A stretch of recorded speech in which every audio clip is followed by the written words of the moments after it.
Hello friend, welcome back to on my YouTube channel. Today we are going to study about critical temperature, critical pressure and critical volume as mentioned on the board. क्रांतिक दाब और क्रांतिक आयतन क्या होता है इसके बारे में आज हम समझेंगे. Video is bilingual so you don't worry about the medium whatever we have to study.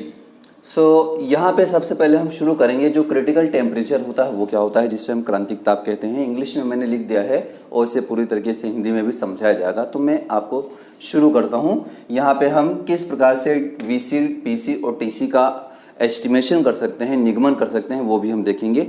बड़ा मजा आने वाला है. इसके अंदर बहुत ज़्यादा डिफ़िकल्ट नहीं है. तो हम बिना टाइम को ख़राब किए शुरू करते हैं. क्रिटिकल टेम्परेचर के बारे में समझते हैं. तो जैसा कि यहाँ पे मेंशन है, क्रिटिकल टेम्परेचर जिसको हम टीसी से शो करते हैं, it is the maximum temperature above which a gas can not liquefy by applying only pressure. मतलब इसका ये होता है कि वह गैस, किसी गैस का वह अधिकतम ताप, जिसको हम कह सकते हैं अधिकतम ताप, जिसके ऊपर गैस को अगर हम सिर्फ प्रेशर लगा दें तो उसे हम लिक्विफाई नहीं कर सकते हैं. मतलब ये किसी गैस का मैक्सिमम टेम्परेचर होता है जिससे ऊपर हम उसको केवल प्रेशर लगा के द्रवित या लिक्विफाई नहीं कर सकते हैं. इससे कम अगर टेम्परेचर होगा तो उस गैस को हम प्रेशर लगा के लिक्विफाई कर सकते हैं. ये यहाँ पे होता है क्रिटिकल टेम्परेचर, जिसे हम क्रांतिक ताप कहते हैं. इसे टीसी से शो करते हैं. और अगर मैं बताऊं तो ऑक्सीजन के लिए ये वैल्यू होती है -180 डिग्री सेंटीग्रेड. -180 डिग्री सेंटीग्रेड पर हम इस गैस को क्या कर सकते हैं, प्रेशर लगाकर लिक्विफाई कर सकते हैं. मतलब ऑक्सीजन को हम द्रवित कर सकते हैं अगर इतना टेम्परेचर है तो. इससे ज़्यादा टेम्परेचर होगा तो हम नहीं कर सकते हैं. इसके बाद देखते हैं क्रिटिकल प्रेशर, जिसे हम क्रांतिक दाब कहते हैं. तो यहाँ पर लिखा हुआ है a pressure which is required to liquefy a gas on critical temperature. Critical temperature, क्रांतिक ताप पर किसी गैस को द्रवित करने के लिए जो आवश्यक दाब होता है उसे हम क्या कहते हैं, उसे हम क्रांतिक दाब कहते हैं, जिसे हम पीसी से शो कर सकते हैं. मतलब जो भी क्रिटिकल टेम्परेचर है उस पर अगर गैस को हमें लिक्विफाई करना है, द्रवित करना है, उससे ज़्यादा टेम्परेचर होगा तो नहीं कर सकते हैं. तो किसी भी गैस को उसके क्रिटिकल प्रेशर पर, क्रांतिक दाब पर उसके क्रांतिक ताप पर द्रवित करने के लिए आवश्यक जो प्रेशर होता है, जो दाब होता है, उसे हम क्या कहते हैं, क्रिटिकल प्रेशर कहते हैं. इसे पीसी से शो करते हैं. और ऑक्सीजन के लिए यहाँ पे क्या होता है, ये 60 atm के बारे होता है. एटमॉस्फेरिक जो प्रेशर होता है वो होता है, मतलब 180 डिग्री सेंटीग्रेड जो माइनस में होता है, इस पर हम इतना टेम्परेचर लगाकर हम उस गैस को, जो ऑक्सीजन है, उसको हम लिक्विफाई कर सकते हैं. तो ये हो गया critical pressure. English medium, Hindi medium की कोई दिक्कत आपको होनी नहीं चाहिए, क्योंकि दोनों ही आपको समझा रहा हूँ. आगे हम चलते हैं क्रिटिकल वॉल्यूम के बारे में, जिसके हम वीसी कहते हैं. क्रांतिक आयतन क्या चीज़ होती है. तो क्रिटिकल टेम्परेचर और क्रिटिकल प्रेशर पर गैस का जो वॉल्यूम होता है उसे हम क्या कहते हैं, क्रांतिक आयतन कहते हैं, क्रिटिकल वॉल्यूम कहते हैं. Volume of a gas at critical temperature and critical pressure. Critical temperature, क्रांतिक दाब और क्रांतिक ताप पर जो भी आयतन होता है गैस का, उसे हम क्या कहते हैं, गैस का क्रांतिक आयतन कहते हैं. इसे वीसी से शो करते हैं.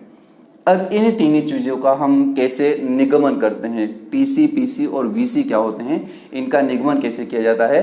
वान डेर वाल इक्वेशन जो हमने पढ़ रखी वो हम पहले से जानते हैं. वान डेर वाल इक्वेशन क्या होती है और इसका जो आइडियल गैस इक्वेशन होती है, जो आदर्श गैस समीकरण होती है, उससे किस प्रकार से भिन्नता होती है, वो चीज़ हमने पहले के वीडियो में समझा रखा है. उसे मैं डिस्क्रिप्शन बॉक्स में डाल दूंगा, आप वहाँ जाके उसको देख सकते हैं. तो ये चीज़ आपको समझ में आ जाएगी कि P + A/V, V - B = nRT क्या होता है, जिसे हम वान डेर वाल इक्वेशन कहते हैं. अब यहाँ पर हम आगे जो बढ़ेंगे, इस इक्वेशन से आगे बढ़ेंगे. तो सबसे पहले ये होता है वान डेर वाल इक्वेशन, जिसको हमने पढ़ लिया.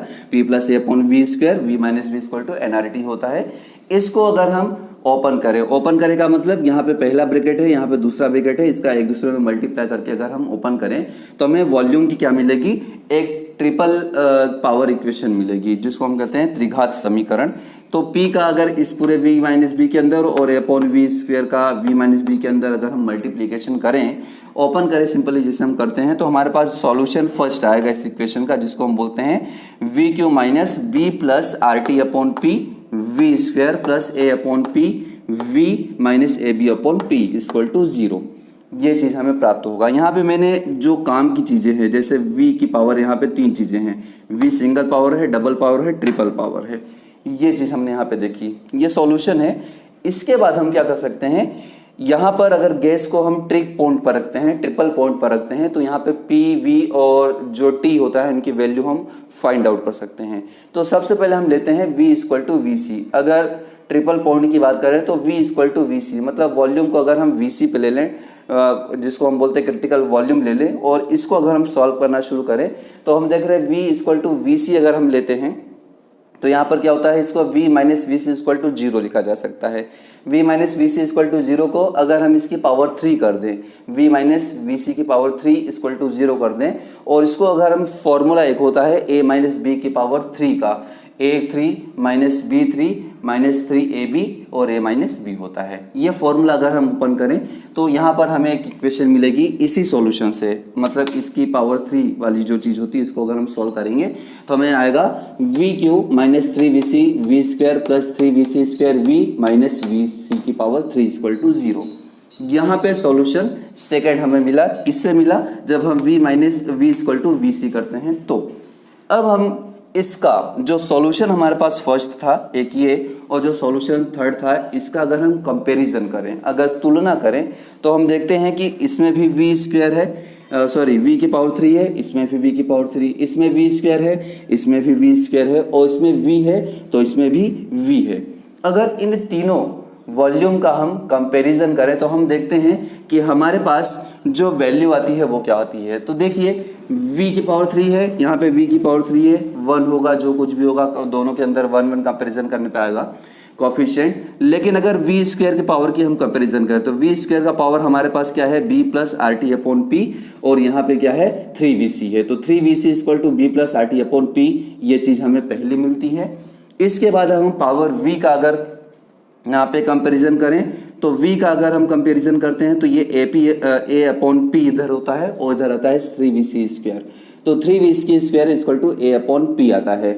और तीसरा अगर हम जीरो की बात करें तो यहाँ पर जो ए बी अपॉन पी है, जो यहाँ पे बिना वॉल्यूम का जो हम यहाँ पे क्वांटिटी देख रहे हैं, तो वो है यहाँ पे बिना वॉल्यूम का vc की पावर 3। तो vc की पावर 3 जो होता है, अगर इससे कंपैरिजन करते हैं तो हमारे पास आता है ए बी अपॉन पी। तो ये 3 इक्वेशंस आपको याद रखनी है, इनका ही हम आगे क्या करने वाले हैं, सॉल्यूशन करने वाले हैं, और इनसे सॉल्यूशन करेंगे तो ही हमें vc, यहाँ पे pc और tc की जो वैल्यू है वो हमें यहाँ पे प्राप्त होगी। अब देखिए सबसे पहले हम देखते हैं ये वाली जो दो इक्वेशन है, एक तो ये वाली इक्वेशन और दूसरी ये वाली जो इक्वेशन है। इन दोनों इक्वेशन के अंदर हम देखते हैं ये 3vc स्क्वायर है और ये vc की पावर 3 है, ये p अपॉन पी, ए अपॉन पी और ये b अपॉन पी है। इसके अंदर हमने क्या किया, ये वाली जो इक्वेशन 3vc की पावर 3 वाली, इसके अंदर हम vc स्क्वायर वाली 3vc स्क्वायर वाली हमने क्या कर दिया, डिवाइडेशन किया। अब अगर हम डिवाइडेशन करते हैं तो देखिए मैंने यहाँ पे लिख दिया है, तो vc की power 3 upon 3vc square equal to इधर हो गया आपका ए बी अपॉन पी और इधर हो गया ए अपॉन पी।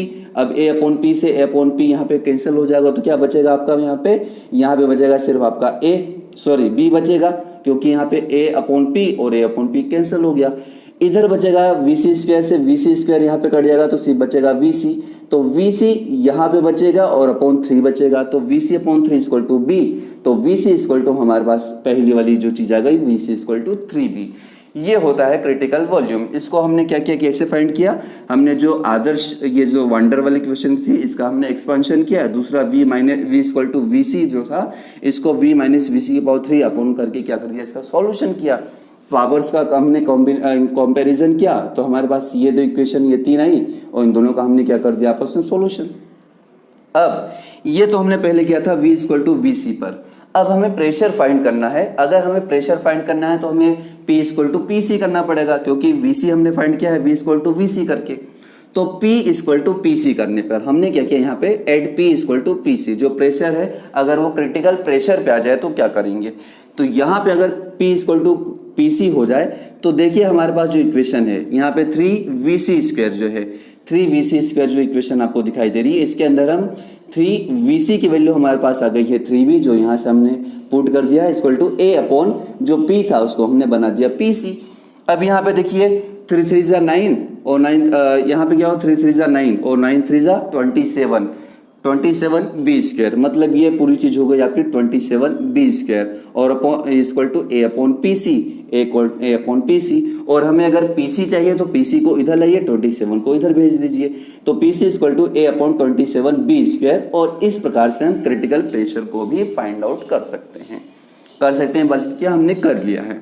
अब VC PC के बाद जो तीसरा चीज बचा वो हमारे पास है क्रिटिकल टेम्परेचर, हम कैसे फाइंड आउट कर सकते हैं। अब देखिए क्रिटिकल टेम्परेचर को फाइंड आउट करने के लिए ये तीसरी इक्वेशन किस काम में आएगी, यही चीज हमको करना है क्योंकि T इसके अंदर ही है। तो हमने क्या किया, यहाँ पे जो T था T इक्वल टू TC अगर हम लेते हैं तो क्या होता है, ये 3VC equal to B plus R, T की जगह TC हो जाएगा और P की जगह क्या हो जाएगा, PC हो जाएगा। तो हमने क्या किया, यहाँ पर जो P इक्वल टू PC है उस पर हमने T इक्वल टू TC भी अप्लाई कर दिया। तो यहाँ पे हो गया 3VC इक्वल टू B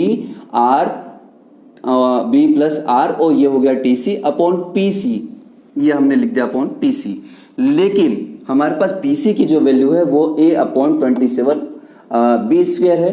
तो हमने क्या किया, यहाँ पर जो वैल्यू 3 और VC की वैल्यू हमने रख दिया 3B, B plus R TC और PC की वैल्यू थी A अपॉन 27 B स्क्वायर, ये ऊपर चला जाएगा और नीचे बचेगा आपका क्या, यह हो गया 3 3 जा 9B equal to B plus R TC और ये जो वैल्यू थी ये A तो नीचे रह गया, 27 इंटू बी स्क्वायर ऊपर चला गया, 27 इंटू बी स्क्वायर एक तरीके से यहाँ पे मल्टीप्लाई हो रहा है और कुछ नहीं हो रहा है। क्या हो रहा है, मल्टीप्लाई हो रहा है।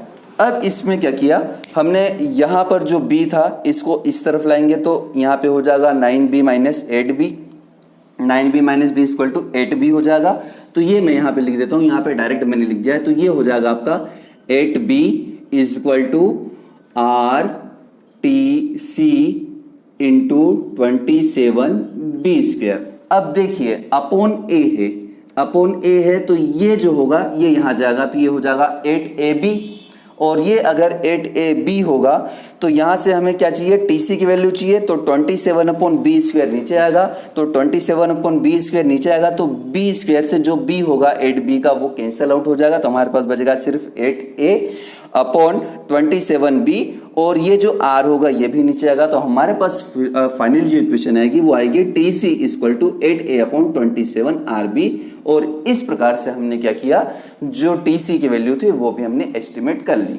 तो इस वीडियो के अंदर हमने देखा तो किस प्रकार से हम क्रिटिकल टेम्परेचर, क्रिटिकल प्रेशर और क्रिटिकल वॉल्यूम को हम एस्टिमेट कर सकते हैं। ये जो वीडियो है न केवल 11th लिए बल्कि आपकी जो BSc की क्लासेस होती हैं उसके अंदर भी यूज़ होता है, उसके अंदर भी एस्टिमेट करने के लिए किया जाता है। तो आप इसका पूरा स्क्रीनशॉट ले लीजिए और अगर वीडियो में समझ ना आया तो उसे रिवाइंड करके देख लीजिए। आई होप मैंने जो समझाया वो आपको समझ में आया होगा और मैं ऐसे ही आपको कोशिश करता रहूँगा कि आपको अच्छे वीडियो ला के देता रहूँ ताकि आप लोगों का भी हमारे चैनल पर भरोसा बना रहे। जिन लोगों ने भी सब्सक्राइब किया है उन लोगों के लिए थैंक यू।